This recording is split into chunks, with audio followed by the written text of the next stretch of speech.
Hello, Disney fans. When I made this channel to review all things Disney, I originally planned to review all of Once Upon a Time. It's been a long time since I've done a Once Upon a Time review, and there are just so many stories that are interwoven. There's so much to talk about that it's proven to be an impossible task, even going 3 episodes at a time. So I decided either I give up on this altogether because there's just too much to talk about, or I break it down into 1 episode at a time. And I decided to talk about 1 episode at a time, starting with where my last Once Upon a Time review left off. I'm not going to be able to recap everything because that would take forever. Everything I've had to say about the other episodes is in my other reviews. Sorry if this gets a little confusing, but yeah, I'm just going to pick up with where I left off in season 3. And I do have to advise, if you're using this to get an idea of what the show is about, if someone hasn't seen the show and they're just going off of my reviews for whatever reason, please, please, please start at the beginning, because I first started watching this show in season 4, and I had no idea how these characters were connected, what was going on in the plot. I found out very quickly that I had to go back to the beginning. So if you're using this to get updated on the series, please see my previous reviews or watch the other episodes until this point. Well, one thing that keeps me coming back to this series again and again, even if I've been away from it a long time, is the characters. And I'm lucky enough that I left off I have to start up again at a point where the story focuses on my all-time favorite character, and that's Rumpelstiltskin. In the episode Think Lovely Thoughts, we see a lot more of his childhood. And from the beginning, we see that Rumple is the one taking care of his dad, not the other way around. Please, don't hurt him. He's my father. You'd be better off without him.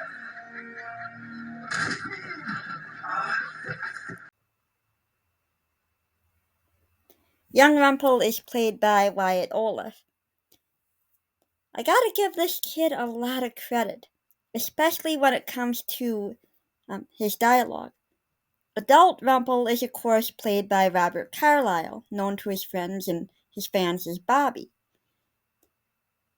Bobby speaks with a natural Scottish accent. He was born and raised in Glasgow.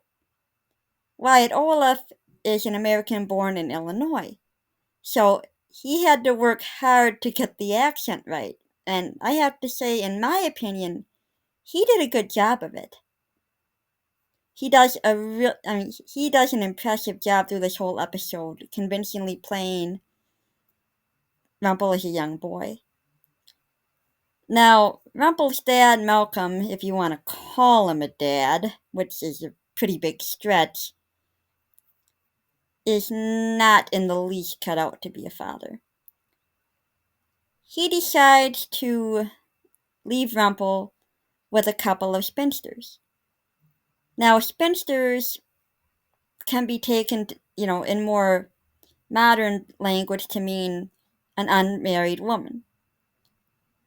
And even that's an outdated term. But in these days, a spinster was, of course, a woman who made her living spinning. So it never says how Malcolm knows these two women, but anyway, he leaves Rumple with them. While it's clear from the beginning that they're going to be kind to Rumple, they're not his parents. They're not his dad. We don't know yet what became of Rumple's mother. That's discovered much later. But at this point, of course, as much as Malcolm sucks at being a dad, He's all Rumple has, and Rumple doesn't want him to leave. He does at least give Rumple a parting gift, the doll that we saw in earlier episodes. At your side when I'm away. Who will be with you when I come out? It will? Give it a name. Names always make things better. They make them real. Wow, he managed to act like a dad for 2 whole seconds to Rumple. Amazing.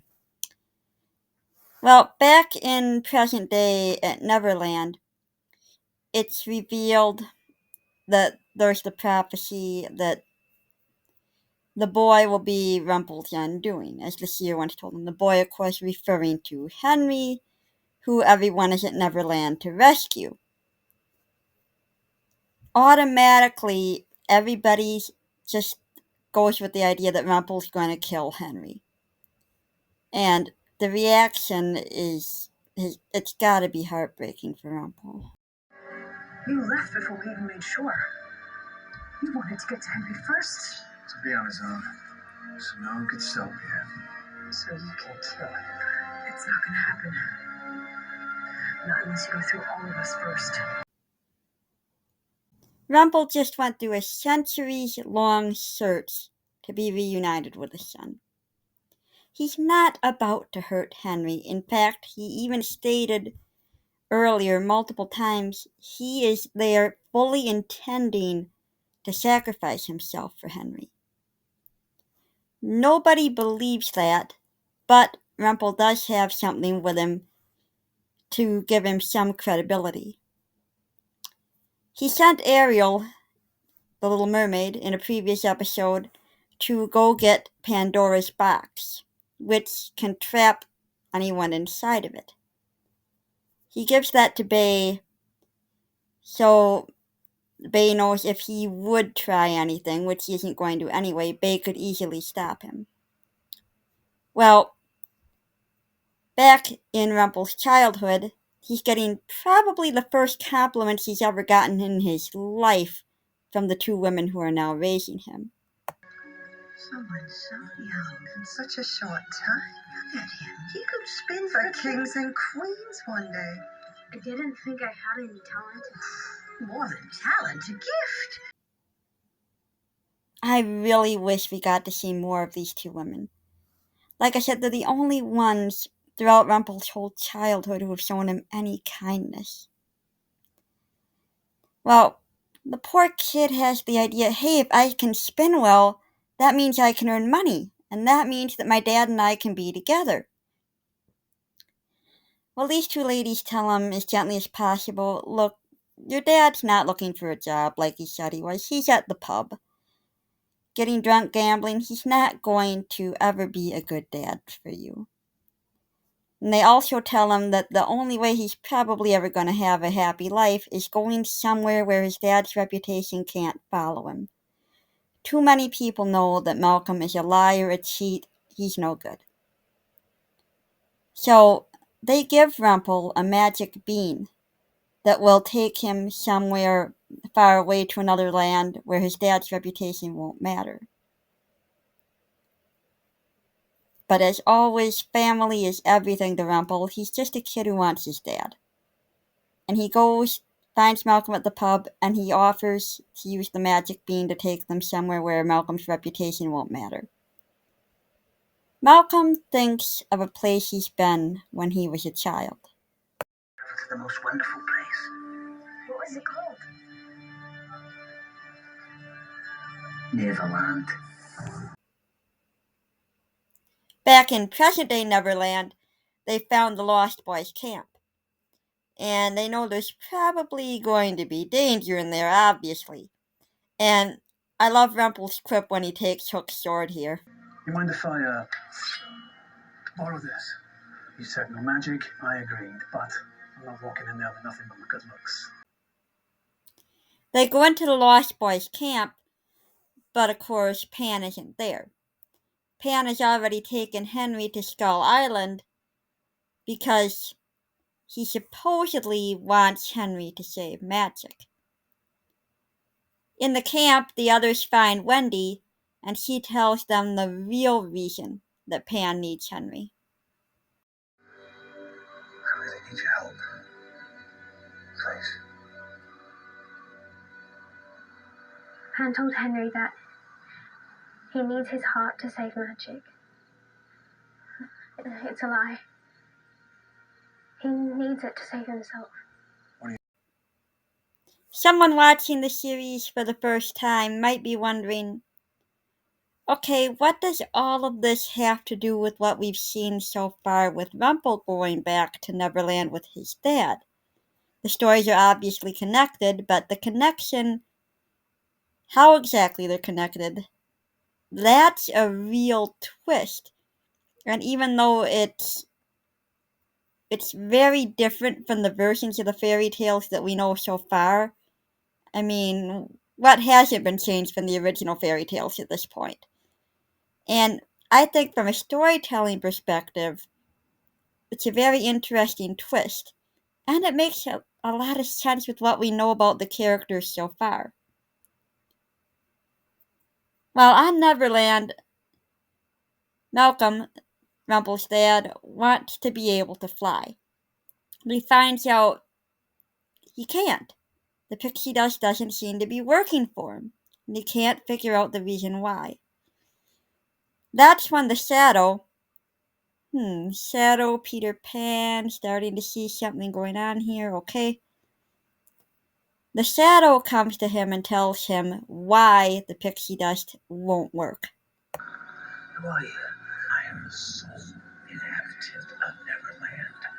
Can you tell me what's wrong? Why can't I fly? You have to believe. I'm trying, but it doesn't work. Because you don't belong.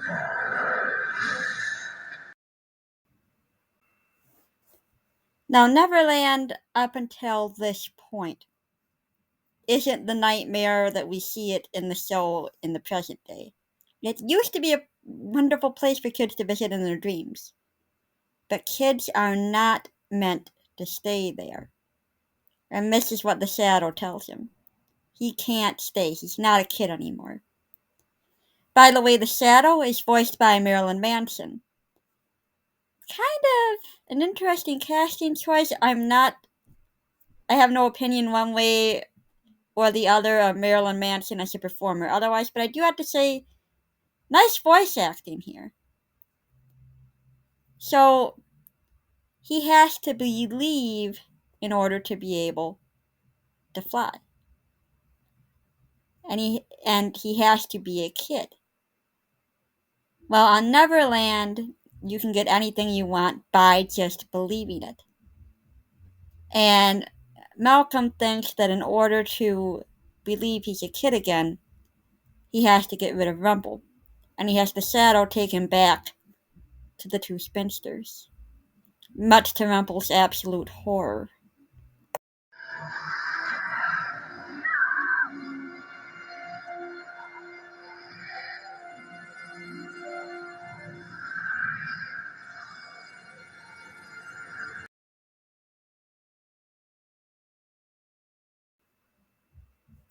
So Peter Pan is revealed to really be Rumple's dad. That's a pretty big twist. And I give kudos for the creativity, but at the same time, I'm someone who likes to apply logic to stories, even if it is a fairy tale universe. And supposedly, Malcolm/Peter Pan gave Rumple up because a child can't have a child, and by having Rumple around, it was a reminder to him that he was no longer a little boy. But we see throughout this story arc, he frequently talks to Rumple, clearly remembers him, clearly remembers that he has a son. So, once Rumple is there, and Malcolm is clearly talking about memories of him, shouldn't that undo the magic that keeps him young? Maybe I'm reading too much into this, but can we have a little logic in the writing, please? Just a thought for any future scriptwriters out there. Please maintain things. Have it make sense. Well, this does help Rumple's previous actions be seen in a different light. Now, both him going to Neverland with Malcolm / Peter Pan and him not going through the portal with Bay to get to our world were both connected to magic beams. Now, in season 1, we saw Rumple react with obvious fear when the beam was activated, creating the portal. No, I don't think I can. It's the only way. No. It's a trick. It'll tear us apart. It's not. If you rewatch that scene, Rumple never once said, "I can't give up my power, I have to stay in this world." What he does say is, "This portal will tear us apart." And after watching what happened in Neverland, I don't think he just meant physically. He had an absolutely terrifying experience going through a portal before. And I think in his head, he's reliving that in that moment. This gives a lot more depth to the character, and I think it really explains why he didn't go through, or at least gives, it isn't just about, I have to keep the power. There's more to it than that, at least I think so.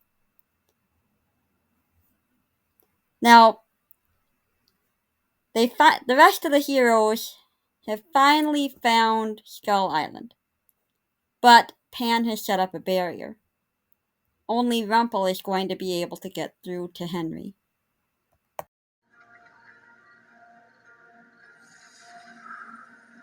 How did you do that?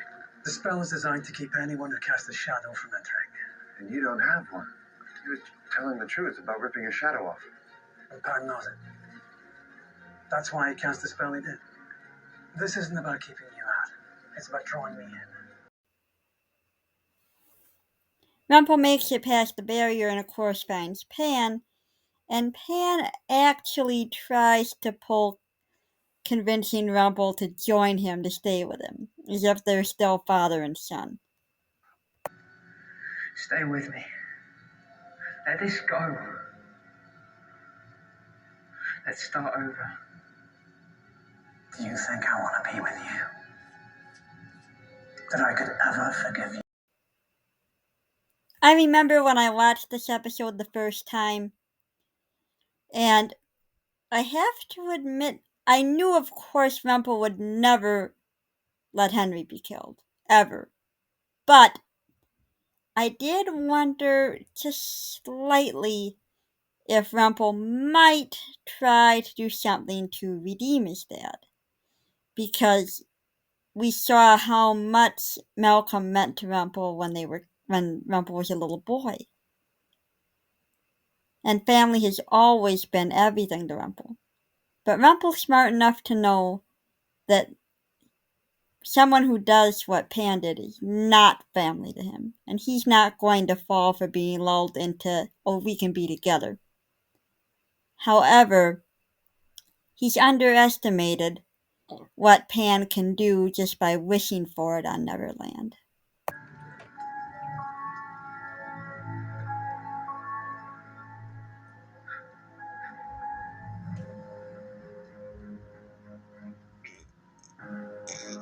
I don't understand.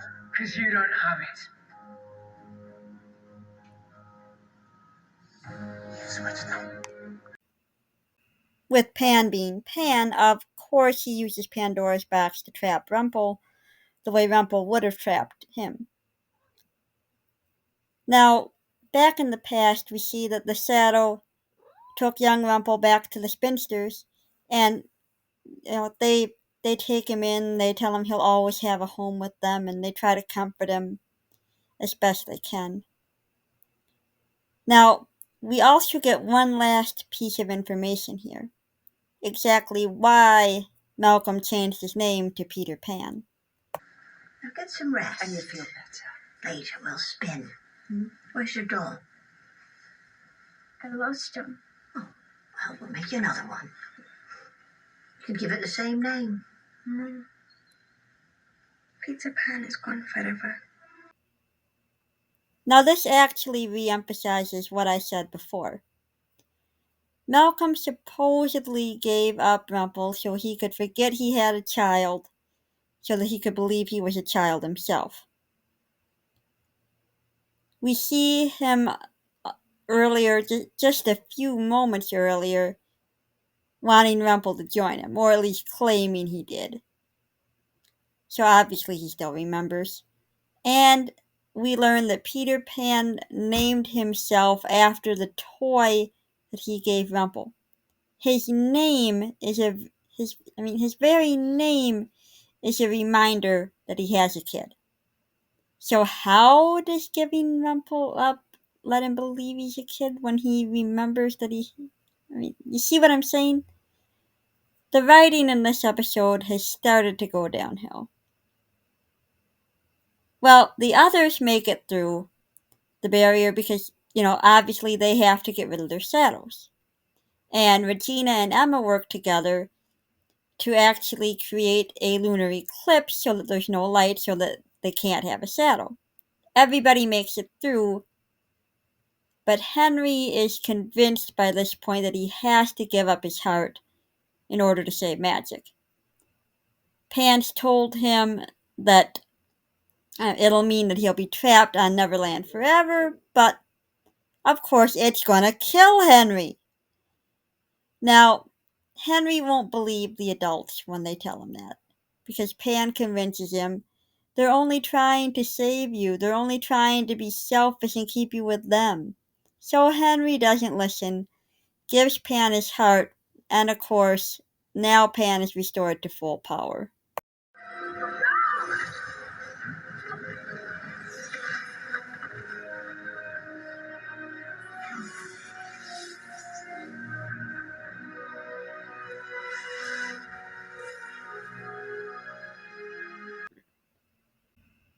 Naturally, Henry isn't actually dead.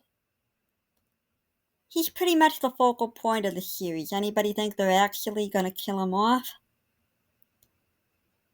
Saving him will be the focus of the next episode, creatively titled Saving Henry. Yeah, you can see even the titles are getting a little less creative by this point. I did really enjoy this episode despite its flaws because, as I said, Rumple's my favorite character, and I loved seeing more of his background, and I especially loved seeing that he did find people who cared about him when he went to the home of the two spinsters. I wish they at least would have given them names, and I'd love to have seen more in the series of Rumple's childhood with them, but we never get any more flashbacks throughout the whole series to this point in his life. I wondered why, but I'm pretty sure it's because the writers of the show can't stand to see Rumple happy for more than 2 seconds in a row. But anyway, these are my thoughts on Think Lovely Thoughts. I hope you will join me as I continue to review Once Upon a Time episodes. I will still review other things in the meantime, but my goal is to at least get out one Once Upon a Time review every other month. I don't know if I'll meet that goal, but that's what I'm aiming for, because I really want to get more of these episodes talked about. And I hope you like the change of the one episode per review format, because it's just so much easier that way to talk about everything. That becomes a major flaw in the series as once goes on, that they try to cram in so many stories into so little time. And this is really the only way I could think of to talk about everything important and have everything still make sense. So I will see you in the next episode, and until next time, remember the magic.